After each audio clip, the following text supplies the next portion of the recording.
ദേവീ ശരണം അമ്മേ. കണ്ടേൻ വിഷ്ണു സഹസ്രനാമമഖിലം വായിച്ചറിഞ്ഞേൻ ദൃഢം.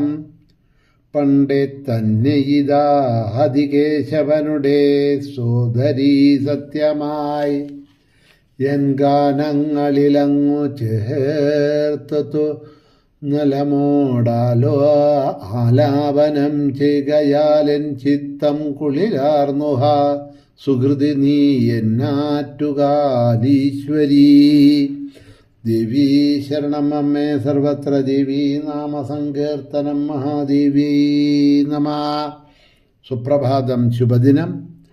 എല്ലാ ധന്യാത്മാക്കൾക്കും പുലർകാല വന്ദനം. ശ്രീമദ് ദേവി ഭാഗവത നിത്യപാരായണ പരമ്പരയുടെ ഇന്നത്തെ യജ്ഞവേദിയിലേക്ക്, പ്രഭാഷണത്തിലേക്ക് എല്ലാ സജ്ജനങ്ങൾക്കും സുസ്വാഗതം. സപ്തമസ്കന്ധം 38 അധ്യായം. ഹിമവാനും ദേവിയും തമ്മിലുള്ള സംവാദം. ഹിമവാന്റെ ചോദ്യത്തിന് ഉത്തരമായിട്ട് സർവസ്വരൂപിണിയായിട്ടുള്ള ദേവി മറുപടി പറയുന്ന ഭാഗമാണ് നമ്മൾ അവലോകനം ചെയ്തു കൊണ്ടുവരുന്നത്. അപ്പോൾ ഇന്നലെ പറഞ്ഞ് നിർത്തിയത്, ഉത്തമ ഭക്തൻ്റെ ആ ഒരു നിലയിലേക്ക് നമുക്ക് എത്താൻ കഴിഞ്ഞു എന്നുണ്ടെങ്കിൽ കാണപ്പെടുന്ന സർവത്തിനെയും, നമുക്ക് പ്രാണിമാത്രത്തിലുള്ള എല്ലാറ്റിനെയും, ഇനി പ്രാണനില്ലാത്തതായിട്ടുള്ള അചരമായിട്ടുള്ള ജഡമായിട്ടുള്ള വസ്തുക്കളാണെങ്കിൽ അതിലും അല്ലെങ്കിൽ അതിനെയും നമുക്ക് ഭഗവത് സ്വരൂപമായി, ദേവി സ്വരൂപമായി കാണാം. ഉദാഹരണം പറഞ്ഞാൽ ആ പ്രഹ്ലാദൻ്റെ നിലയിലുള്ള ഭക്തിയൊക്കെ നമുക്ക് അല്ലേ, ഭാഗവത മഹാപുരാണത്തിൽ നമ്മൾ കാണുന്നില്ലേ? അച്ഛൻ ക്രോധത്തോടുകൂടി വാളും ഊങ്ങി തലവെട്ടാനായി നിൽക്കുന്ന അച്ഛൻ ഈ സ്തംഭത്തിൽ കരിങ്കല്ല് കൊണ്ടുണ്ടാക്കിയിരിക്കുന്നതായിട്ടുള്ള ജഡമായിട്ടുള്ള ആ കല്ലിൽ, ആ തൂണിൽ ഭഗവാൻ ഉണ്ടോ എന്ന് ചോദിച്ചപ്പോൾ, അച്ഛാ ഉണ്ട്, എനിക്ക് കാണാൻ കഴിയുന്നുണ്ട്, അച്ഛനേക്കാൾ സ്പഷ്ടമായിട്ട് എനിക്ക് ശ്രീഹരിയെ ആ തൂണിൽ, ആ കല്ലിൽ, ആ ജഡവസ്തുവിൽ കാണാൻ കഴിയുന്നുണ്ട് എന്ന് പ്രഹ്ലാദൻ പറഞ്ഞു എന്നുണ്ടെങ്കിൽ അതിൻ്റെ കാരണം ആ ഉത്തമ ഭക്തരുടെ തലത്തിലേക്ക് ഉയർന്നവനായിരുന്നു ആര്? പ്രഹ്ലാദൻ. അപ്പോൾ നമ്മളുടെ ഭക്തി അങ്ങനെ മുകളിലോട്ട് ഏറിയ ഉത്തമ ഭക്തരുടെ ആ തലത്തിലേക്കൊക്കെ എത്തുന്ന സമയത്ത് നമുക്ക് ഈ അനുഭൂതികളൊക്കെ ഉണ്ടാവും. പക്ഷേ ഇപ്പോഴേ ആ അനുഭൂതികളൊന്നും നമുക്ക് ഉണ്ടാവില്ല, അല്ലെങ്കിൽ ഇല്ല എന്ന് തന്നെ പറയാം. അതിന് സംശയമൊന്നുമില്ല.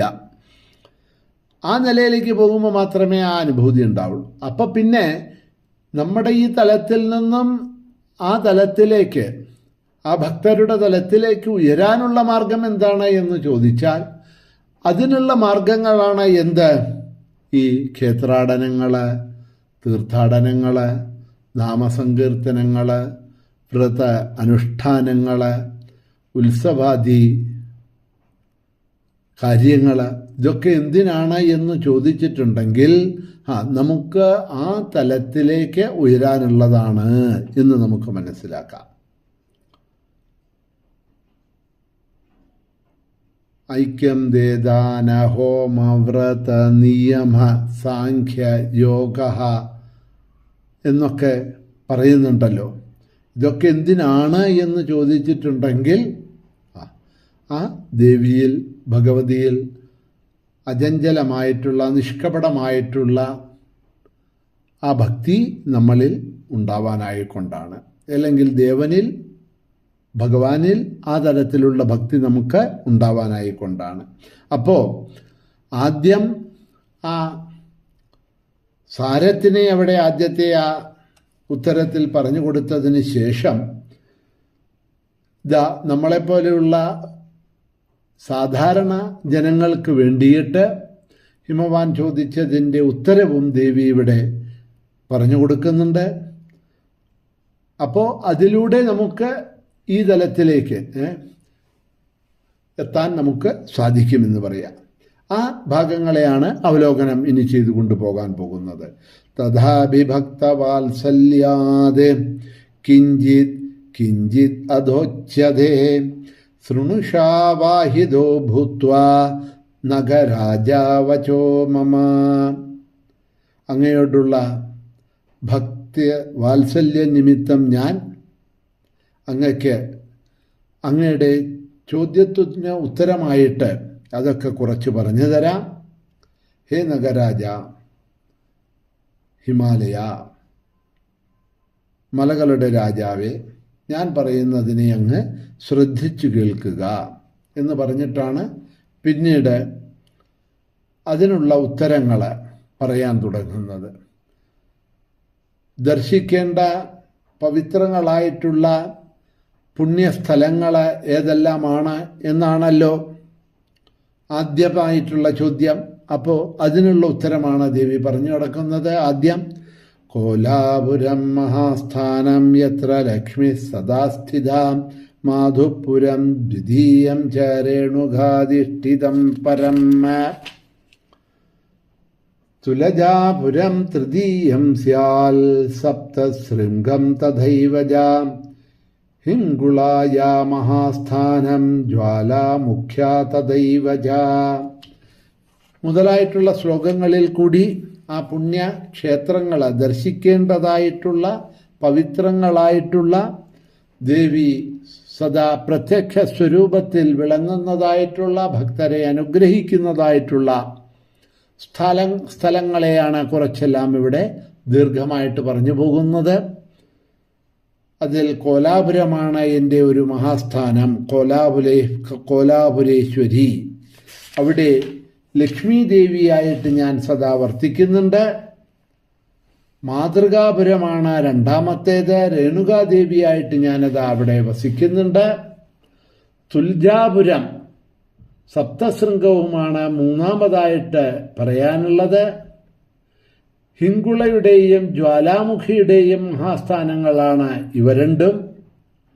ശാംഖവരിയുടെ ശ്രേഷ്ഠമായിട്ടുള്ള സ്ഥാനം, ഭ്രാമരിയുടെ ഉത്തമമായിട്ടുള്ള സ്ഥാനം, ശ്രീരക്തദന്തികയുടെ സ്ഥാനം, അതുപോലെ ദുർഗയുടെ സ്ഥാനം, വിന്ധ്യാചല നിവാസിനിയായിട്ടുള്ള ദേവിയുടെ സർവോത്തമമായിട്ടുള്ള സ്ഥാനം, അന്നപൂർണേശ്വരിയുടെ മഹാസ്ഥാനം, ഉത്തമമായിട്ടുള്ള കാഞ്ചീപുരം, ഭീമാദേവിയുടെ സ്ഥാനം, വിമലാദേവിയുടെ സ്ഥാനം, ശ്രീ ചന്ദ്രലാദേവിയുടെ സ്ഥാനം, കൗശികിയുടെ സ്ഥാനം, നീലപർവ്വതത്തിൽ സ്ഥിതി ചെയ്യുന്ന നീലാംബയുടെ ശ്രേഷ്ഠമായിട്ടുള്ള സ്ഥാനം, ജംബുനദേശ്വര സ്ഥാനം, അതുപോലെ ശുഭമായിട്ടുള്ള ശ്രീനഗരം,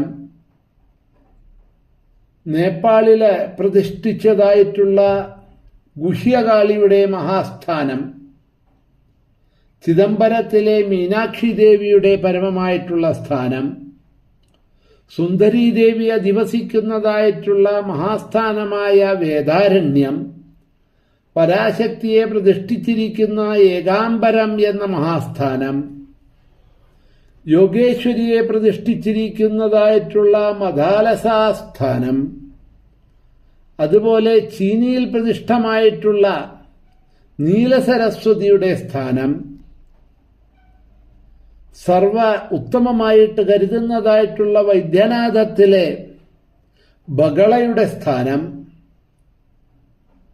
ഭുവനേശ്വരിയുടെ മണിദ്വീപം, ഇവയെല്ലാം എൻ്റെ ആവാസസ്ഥാനങ്ങളാണ് എന്ന് പറയുന്നു. അത്യുത്തമമായിട്ടുള്ള പല ക്ഷേത്രങ്ങളെയാണ് ഇവിടെ വിവരിച്ചു കൊണ്ടുപോകുന്നത്. ദേവി തന്നെ തൻ്റെ മുഖത്താൽ പറയുന്നത്